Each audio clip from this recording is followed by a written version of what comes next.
warahmatullahi wabarakatuh. Waalaikumsalam warahmatullahi wabarakatuh. Anak-anak, bagaimana kabarnya? Baik. Sehat semua? Sehat. Alhamdulillah, Allah Subhanahu wa Ta'ala masih memberikan nikmat kesehatan kepada kita semua. Amin. Pada kesempatan kali ini, Ibu akan bercerita tentang Nabi Sulaiman alaihissalam. Siapa yang kenal Nabi Sulaiman alaihissalam? Di mana kenalannya?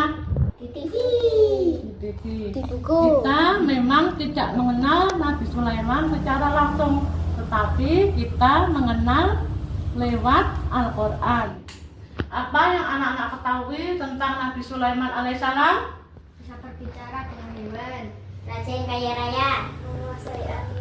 Ya benar, Nabi Sulaiman alaihissalam dikaruniai kerajaan yang besar, kekayaannya melimpah. Nabi Sulaiman juga bisa mengerti bahasa binatang. Bala tentaranya terdiri dari jin dan manusia. Nabi Sulaiman juga bisa menaklukkan angin. Karena begitu besar karunia yang diberikan oleh Allah kepada Nabi Sulaiman, timbullah rasa sombong di hati Nabi Sulaiman alaihissalam. Tetapi rasa sombong itu hanya sedikit karena Nabi Sulaiman senantiasa mendapat hidayah dari Allah Subhanahu wa Ta'ala. Kemudian Nabi Sulaiman memiliki satu permintaan kepada Allah Subhanahu wa Ta'ala. Apa permintaan Nabi Sulaiman tersebut? Di sini ada yang tahu? Menjadi raja yang bijak.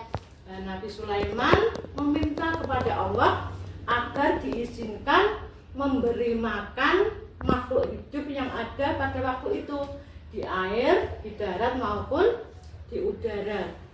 Kemudian Allah mengabulkan permintaan Nabi Sulaiman tersebut untuk memberi makan kepada makhluk hidup, tetapi hanya 1 hari saja.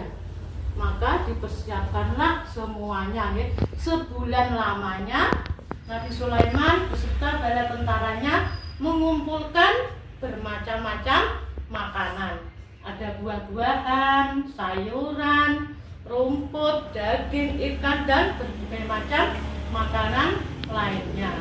Para tentaranya saling bergotong royong untuk membantu Nabi Sulaiman melaksanakan keinginannya tersebut. Sampailah pada hari yang ditentukan. Nabi Sulaiman beserta bala tentaranya ingin membagikan makanan kepada makhluk hidup. Dan kita dahulukan makhluk hidup yang ada di air. Begitu kata Nabi Sulaiman. Dan segera makanan dibagikan kepada makhluk hidup yang ada di air. Tetapi menjelang tengah hari, seorang prajurit berlari tergopoh-gopoh menghadap kepada Nabi Sulaiman. Ampun Baginda Raja, semua persediaan makanan sudah habis diberikan kepada makhluk hidup di air. Padahal makhluk hidup yang lainnya di darat dan di udara belum kebagian. Bagaimana sikap Nabi Sulaiman mendengar laporan tersebut? Nabi Sulaiman merasa tertegun, ya, gumun. Langsung menangis bersujud kepada Allah Subhanahu wa Ta'ala. Tidak seharusnya Nabi Sulaiman memiliki permintaan seperti tadi, yaitu ingin menjamu makhluk hidup yang ada di bumi, ya. Menyadari kesalahannya, Nabi Sulaiman segera beristighfar memohon ampun kepada Allah Subhanahu wa Ta'ala. Astagfirullahaladzim, innallaha ghafurur rahim. Ternyata kekayaan yang dilimpahkan oleh Allah kepada Nabi Sulaiman tidak ada apa-apanya dibandingkan dengan kekayaan yang dimiliki oleh Allah Subhanahu wa Ta'ala. Kemudian apa hikmah atau pelajaran yang dapat dipetik dari kisah di atas? Apa anak-anak? Dari cerita di atas kita dapat mengambil pelajaran agar kita jangan sampai memiliki rasa sombong atau takabur, karena rasa sombong ya meskipun sedikit ya akan menghancurkan diri sendiri, tidak memberikan manfaat atau barokah, bahkan akan menjadi orang yang dolim atau berbuat semena-mena terhadap orang lain. Bahkan di dalam hadis Nabi Muhammad SAW disebutkan, la yadkhulul jannata man kana fi qalbihi misqala dzarratin min kibr. Tidak akan masuk surga orang yang di dalam hatinya ada sebesar biji sawi kesombongan. Itulah ya ancaman bagi orang yang memiliki sikap sombong atau takabur.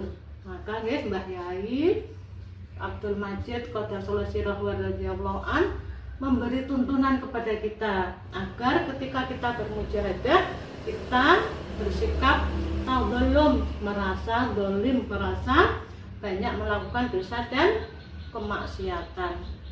Mari kita bermujahadah memohon kepada Allah agar kita dijauhkan dari sifat sombong.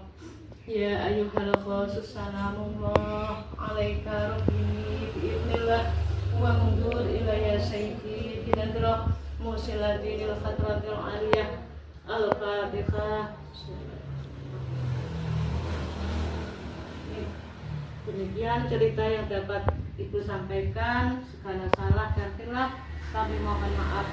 Wabillahi taufiq wal hidayah wa minal rasulihi sallallahu alaihi wasallam as-safa'at tarbiyah wa minal qas'anatil barakah wal karamah. Wassalamualaikum warahmatullahi wabarakatuh.